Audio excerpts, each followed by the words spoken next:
Swayam Prabha. Digital India. Educated India.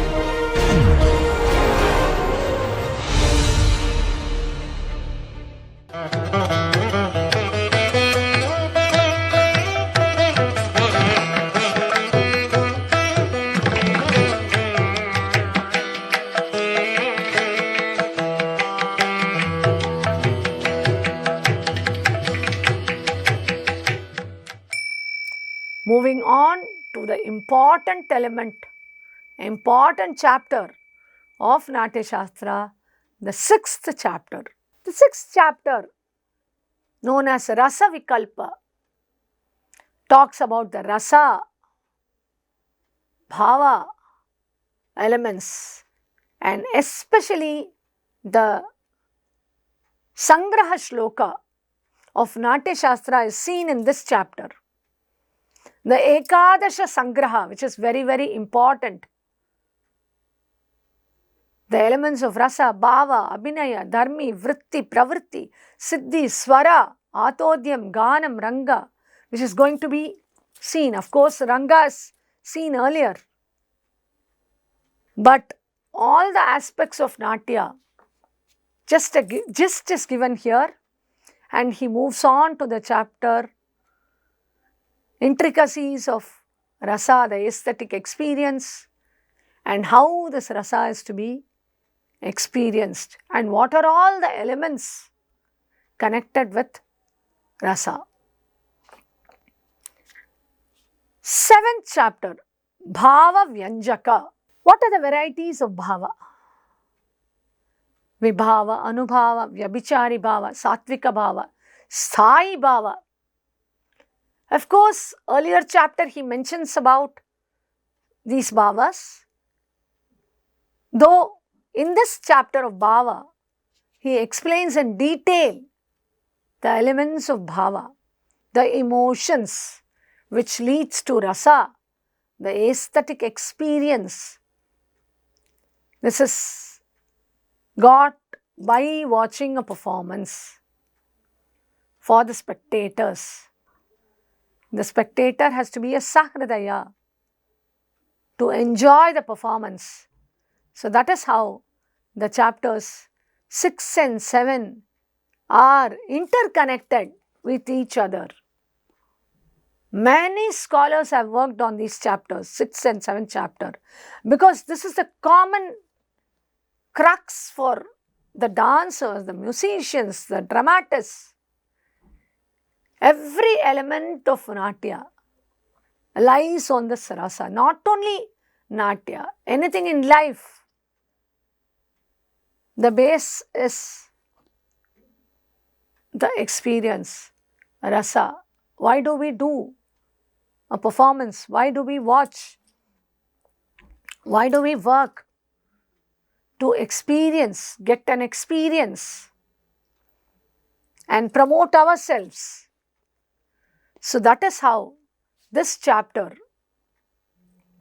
7th chapter, talks about bhava, and the 6th one as rasa. Now, we move on to the 8th chapter, which is called Upanga Vidhana, enumeration of the Upangas or Uttamanga Abhinaya. Uttama refers to the topmost. Uttama Anga is our head. Uttama Anga Vidhana. How this whole body, for the whole body, Shirasaiva Pradhanam. Shiras is the Pradhana element. That is, the head is an important aspect or major anga of the body. So this has so many small minor limbs such as eyes, which is also one of the essential angas of the body. So this 8th chapter talks about Abhinaya. What is Abhinaya? Histrionic representation. communication. It's translated in different ways. Here in this chapter, Bharata talks about the anga, upanga, pratyangas, then the elements of each and every varieties of these, and the number of movements for each. For head, what are the number of movements given? How many movements are given? How it has to be done, the definition. And the prayoga, vinyoga, how it has to be, for what it has to be performed. So all these are explained in this chapter, 8th chapter. The Uttamanga or the Upanga Abhinaya is explained. 9th chapter talks about Hasta Abhinaya. Hasta, hand. The whole arm. The whole arm is used in performances. So he talks about the hasta, the palm, abhinaya hastas, which is used to communicate, the gestures which are used to communicate, like the lotus, like the parrot, like a tree, like a bird, like a two-headed bird, double-headed bird, like a scissors. Many hastas, abhinaya hastas. Then he also gives a variety of single hand and combined hand gestures. How they are to be used, where they are to be moved, how they have to be used along with the facial expression. Not only the hastas, how it has to be used along with the facial expression, and how it has to be used with the sattva element, sattvika with the feeling.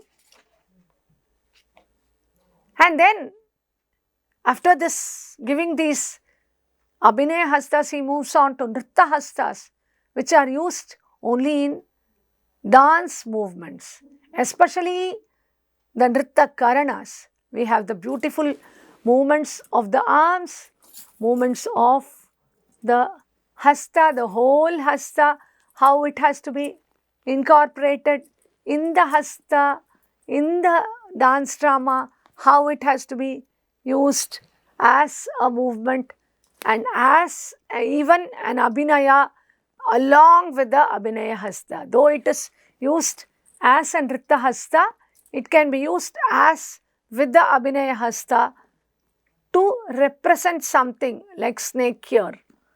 But otherwise, it's a beautiful, graceful movement of Avidavakra. So these arm movements, wrist movements are given in this chapter, 9th chapter, Hasta Abhinaya. Then he moves on to Sharira Abhinaya. The Abhinaya through Sharira, the parts of the body, gestures of the parts of the body, starting from the chest to the toe. So he has covered the head till the neck in the 8th chapter, the hastas in the 9th chapter, and 10th chapter starts from the ura, that is the chest, to the pada. Then he moves on to the 11th chapter, Chari Vidana. Chari movements. What are these Chari movements? Chari movements, Charati iti Chari. So you move. How do you move? With the whole body, especially from the waist to the toe. The movements of all the limbs are combined to perform as a movement. That is called Chari, divided as Bhumichari and Akashachari, that which are the movements connected with the close to the ground, and the movements up above the ground. They are 32 in number, 16 Bhumicharis and 16 Akashacharis. Then comes chapter 12, Mandala Vidana. What are mandalas? Here mandalas are the combinations of charis, combination of the chari movements. So, if you move to a certain movement, a certain place with one chari, then you move on, keep moving on with few more charis, then it becomes a mandala. So, you can go around the stage by performing mandalas. And this is especially used in fighting sequences. Of course, charis are used in Nritta, Karanas are also used in Nritta, and in fighting sequences, the mandalas can be used because mandalas does not talk about the hand movements. So, we can use props in the hands and use this mandalas for fighting sequences. Because fighting is to be performed only as a drama on stage or a dance on stage, but not in a realistic way. But it should resemble a realistic fighting movement. So, these are mandalas given in 12th chapter. 13th chapter talks about Gati Prachara, varieties of Gati, gaits, movements. Of course, charis we have already seen and mandalas we have seen. Now, it is a generic form of Gati. This concept of Gati has been dealt with by Bharata in a very detailed way, not by any other authors later. Here, Bharata talks about the gait of a person in situations, in conditions, in different weather conditions, in different seasons, different moods, different vehicles, and different forms of characters, Uttama, Madhyama, Adama, how they have to take their body, how they have to use their body, they have to traverse on the stage, showcasing their characteristic, and how it has to be done more in a dramatized way. And of course, if you change it as a dance movement, we can use the Karanas for the Gatis. These Gatis are explained in 13th chapter, Gati Prachara. Next, 15th chapter talks about Pravritti Dharmi Vyanjaka. The Pravritti, regional usages, and the Dharmi, the two varieties of conventions, along with Kakshya Vibhaga. Kakshya Vibhaga refers to the zonal uses of the stage. So, he talks about how the stage has to be segregated and how the performers have to use the stage. Of course, now we have the Western concept of using the stage, but Bharata has given it in a very detailed way in this chapter. How the characters have to enter, exit, where they have to perform. How you show the same stage as a different place.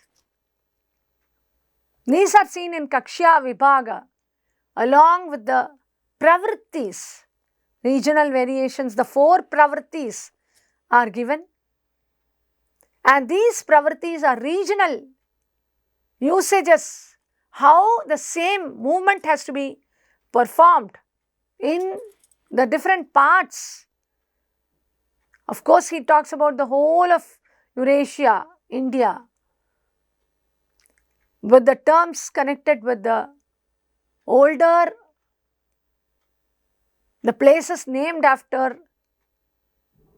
Now we see only the new names of these places. The names given in Natyasastra are all older names of those places. And how the people, what is the custom, is given in this pravritti. And of course, Natya Dharmi and Loka Dharmi, the conventional mode of presentation, how you have to perform in a realistic way, or how you have to perform in a stylistic way. Natya Dharmi, how to make it as a Natya, how to perform the same element as realistic. Loka Dharmi, like how people live in their own way. So these are explained in this chapter, 14th chapter of Natyasastra. Then comes 15th chapter, Vachika Abhinaya. Of course, till now we have seen the elements of Angika Abhinaya. Of course, first, 6th and 7th, the Satvika Abhinaya.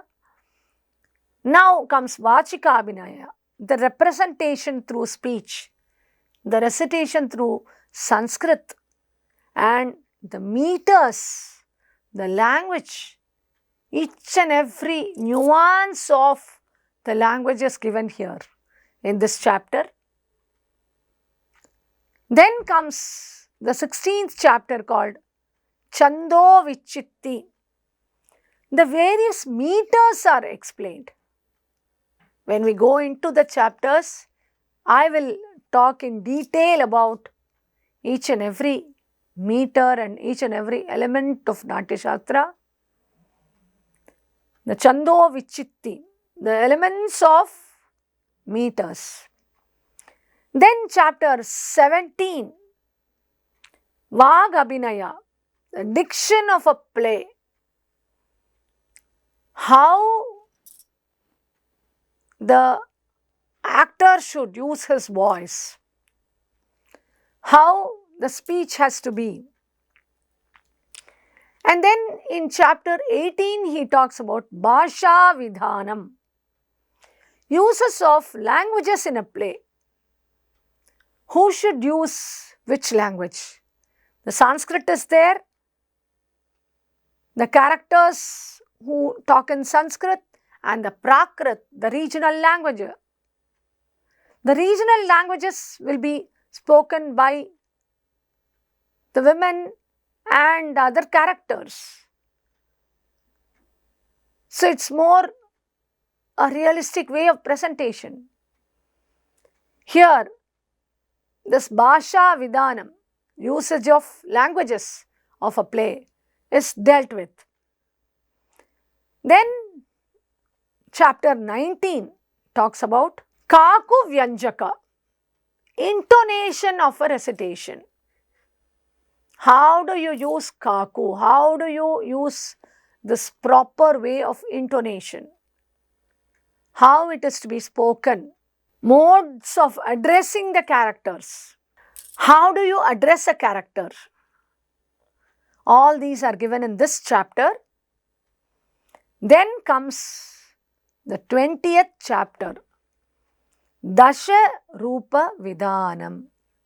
So from 15th, it is for Vachika Abhinaya. And the Lakshanas are all given here. Lakshanas of a drama are all given in the chapters of Vachika Abhinaya, Alankara, Lakshanas are given. And then he moves on to the 20th chapter, Dasha Rupa Vidhanam, the characteristic of a play, Dasha Rupa, the 10 types of plays. Here he talks about the major forms of drama, the 10 forms of drama, and gives in detail about the aspects and elements of each and every drama. 21st chapter, Sandhi Anga Vikalpa. What is Sandhi Anga? Structural analysis of a play. The segments of the play. Different aspects of the play. Sandhi Anga Vikalpa. He segregates the play into different forms, different aspects, different structures, different levels. How the play has to start, how it has to move, how it has to end. Then comes Vritti Vikalpa, 22, chapter number 22, Vritti Vikalpa. Classification of styles, Vritti, styles. There are 4 Vrittis, Bharati, verbal, Arabhati, Satvati and Kaishiki Vritti will be dealt in detail.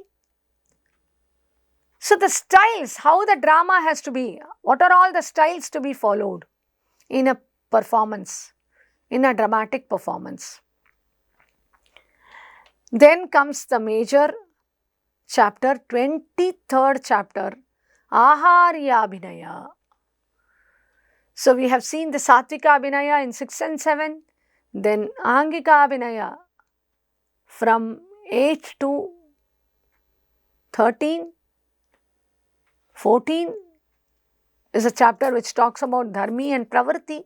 Then from 15 to 19, Vachika Abhinaya.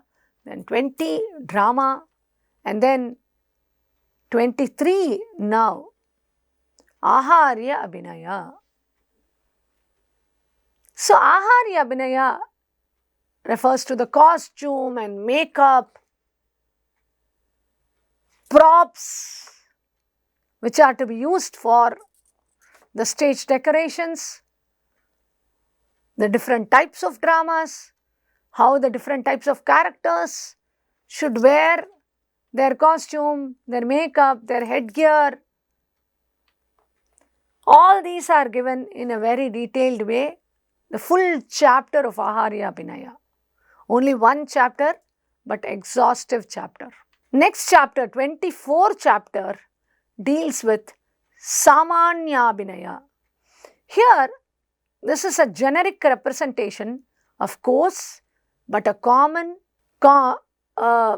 combined elements of Angika, Vachika and Satvika performed together. Representation of various psychophysical conditions and of course the women's psychology, physiology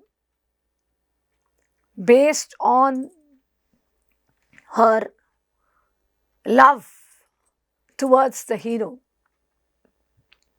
or her mind reacting in various stages as a heroine and of course as any character for that matter. So this is one of the important chapters for dancers and dramatists to study on the characterization of a particular heroine or hero for that matter and how it has to be enhanced through the presentation. Chapter 25 is named as Vaishika Adhyaya. This talks about the courtesans, the heroes, the heroines, their classifications, etc. in a detailed way. This is almost in connection with the Samanya Abhinaya chapter.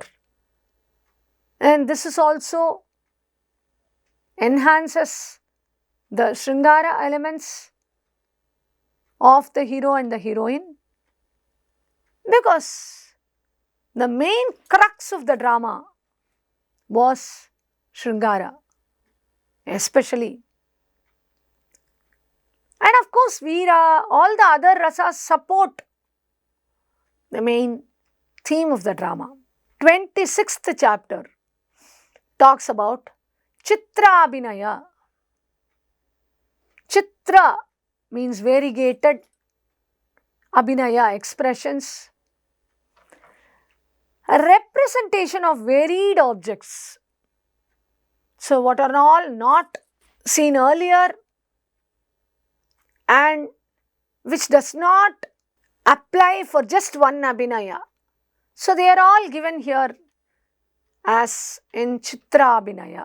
Chapter 27 talks about Siddhi Vyanjaka, determination of Siddhi, the success of the production.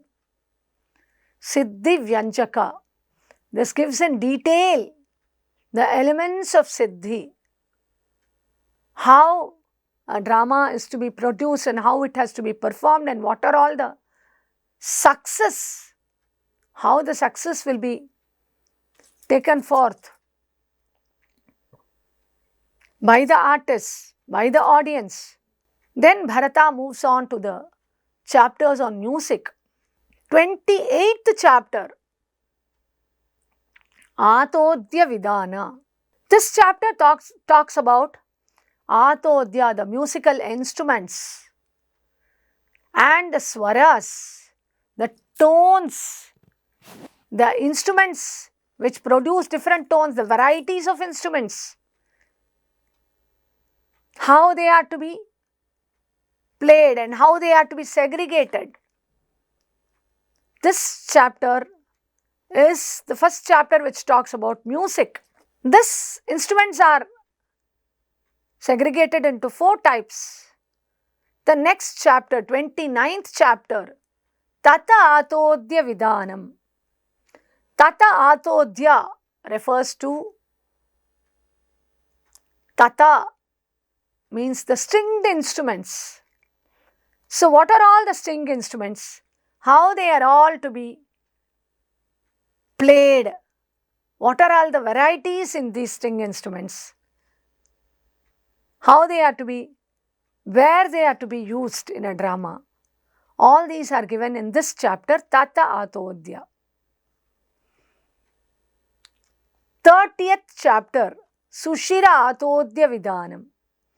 This talks about the hollow instruments such as flute. This is one of the shortest chapter. Details of how it has to be played and the sound produced from the flute is given in this chapter. Next, 31, chapter 31, Tala Vyanjaka. This chapter deals with the varieties of tala. Of course, the tala which is done through hands, the patting and the waving and many other varieties, and of course the Ghanavadya, the tala which is done with a cymbal. Of course, he is not mentioning about any cymbal here, but the cymbal is one of the instruments used for putting this talam. Chapter number 32, Dhruva Vidhana. Dhruvas. What are dhruvas? These are all musical songs, musical elements of a song which is to be interspersed in a drama. So, what are all the varieties of songs? He has given number of songs, number of segregations. It's like mind-boggling to read all the varieties. Of course, we will be going into those elements in detail. So, how these dhruvas are to be used in a drama? What are all the dhruvas? This is mentioned in this chapter. Chapter number 33 talks about Vadhya Adhyaya, Avanadha Vadhya. Earlier we saw Tata, then Sushira, then Ganavadya, and now it is Avanadavadya. That is the percussion instruments. This chapter is also in detail dealing with the musical elements, the sound got through the mridanga, panava, dardura. There are so many instruments mentioned in this chapter. Chapter 34, Prakriti Vichara. Prakriti, the characters and the segregation of these characters. What are all the characters to be known in a drama? The inmates of the royal harem and the characters which are bahya from outside. What are all their names? How they have to behave? How they are to be? All these are explained in detail in this chapter. Chapter number 35, Bhumika Vikalpa. The roles distributed to the characters. The distribution of role is very important aspect, he says. How these characters, the actors have to be given the role of these characters. Because they have to live the life, right? Live as a character. So, Bhumika Vikalpa, he talks about the distribution of roles for the actors. Finally, chapter number 36, Natya Avatara. How this Natya came to earth, descent to earth of Natya, and how it was taught to the persons in earth, and it was popularized, and why it came. And this 36th chapter is divided by in sub-publications. Some publications as 36 and 37, which talks about Natya Shapa. Because there was a Shapa given, and that is how this Natya came to Bhuloka. So that is segregated as another chapter, and that is how this Natya Avatara came to Bhuloka, and we are able to access this form of Natya in our world. So that is how the beauty of all these 36 chapters, starting from the Natya Utpatti to Natya Avatara. So, though we see Natya as a form, a dramatic form, which has taken a form born from heaven, of course born in heaven, and descend to earth. It has come to earth for us to learn and enjoy. Though it's a mythological origin given, even the historical origin, if we see, we have this form of Natya in various age, starting from the Mohenjo-daro period, then also the Vedic age, then the medieval age, and of course many texts talk about Natya and Natya Shastra. Especially the Shastra of Natya is dealt with by later authorities in their own works. But Bharata emphasizes on these 36 chapters, and it's so well commented by Abhinava Gupta, who belonged to 10th century. He has given us the wonderful text called Abhinava Bharati, which takes us to a better understanding level of this Natyasastra. These 36 chapters of Natyasastra, we have so many commentators, earlier commentators, who have explained this work to the later scholars, such as Lollata, Udbhata, Shankuka, Abhinavagupta and Kirtidhara, and many more. Abhinavagupta's commentary is one of the very famous commentary available till now. Abhinavagupta refers to Bhattayantra and Bhattanayaka as also the commentators, and he talks about their bhashya also in his work. But unfortunately, no commentary is available other than Abhinavagupta's commentary for us. Though some of the chapters